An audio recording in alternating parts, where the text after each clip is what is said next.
earlier, if there is a big lie that has been given in the last 1 year, that it should actually be put in the Guinness Book of World Record as the biggest lie of the year, is being told that the people of this region are shareholders in this government.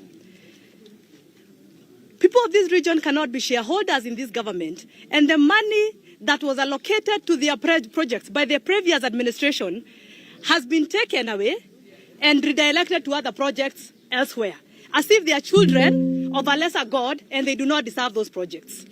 Also, money meant we have seen issues of water, our roads that were ongoing and money had already been allocated is no longer there. Those roads are not the continuation, the construction has halted. So we are asking, where is our money and why is it being taken elsewhere if indeed we are shareholders? And when our MPs try to talk about it and to voice our concerns, they are given a phone call and they are told do not talk about that matter.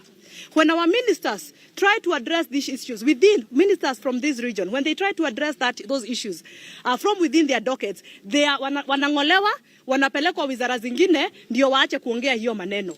Na ndio waogope na iwe onyo kwao na kwa wengine mambo ya Mount Kenya wasiongele. We are saying that is not our house.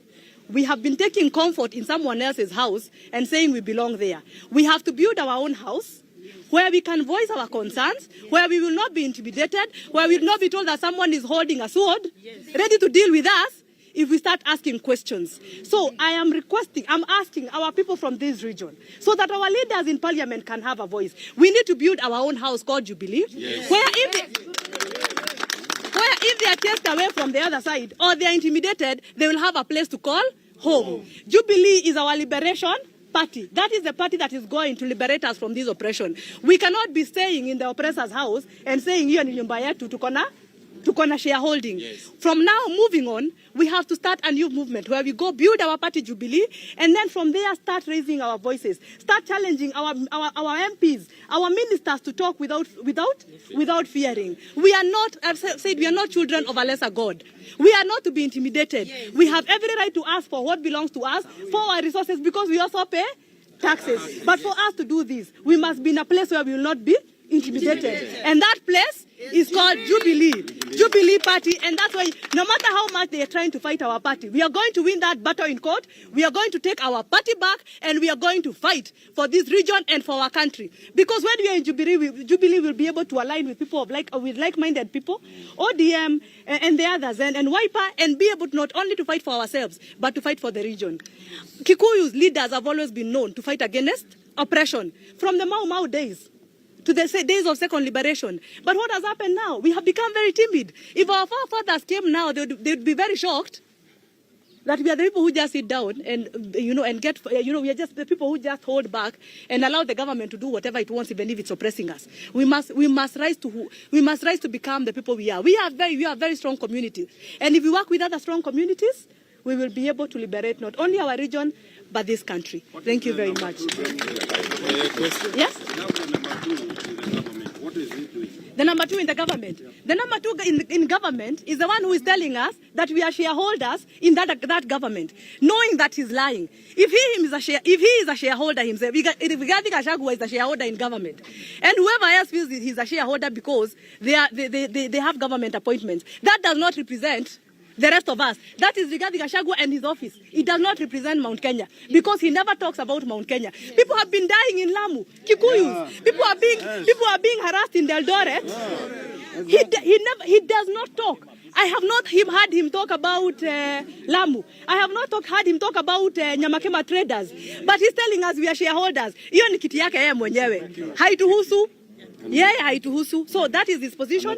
As regarding Gachagua, it does not belong to Mount Kenya or to the Kikuyu community. Thank you very much. Yes. Yes. Restructure Jubilee Party to enable you to make it strong again. How are you going to restructure Jubilee? Are you going to restructure the leadership of the party? Can you also maybe move from Azimio coalition? No, we are in Azimio coalition to stay. That is our coalition, and that is why we are going to work with other leaders and other communities to build a very strong movement. Yenye itang'oa Ruto kwa hiyo kiti. So we are staying in Azimio, we are fighting from there, and we are very united. These stories you are hearing, they are sponsored stories to say that Azimio is divided. I don't know who is here, who is no. Azimio is together. Yes. And we are going to fight this battle together. And about restructuring of Jubilee, the most important thing right now for Jubilee is to start from the grassroots, building up. We cannot just be a party that talks from up there, but mashinani hatuna watu. So as you've been seeing our Secretary General, Kioni, moving from one county to another, just trying to bring people together at the grassroots level. We are having, we are having leaders, young leaders, appointing young leaders to lead Jubilee in different counties. You saw him and our party chairman, David Murathe in Lamu, also defending our people. So we are building this party. We are restructuring, but from bottom, from the bottom as we build to a very high, to a very strong leadership at the top. Thank you very much. In the new onslaught, what role are we likely to see the former president play?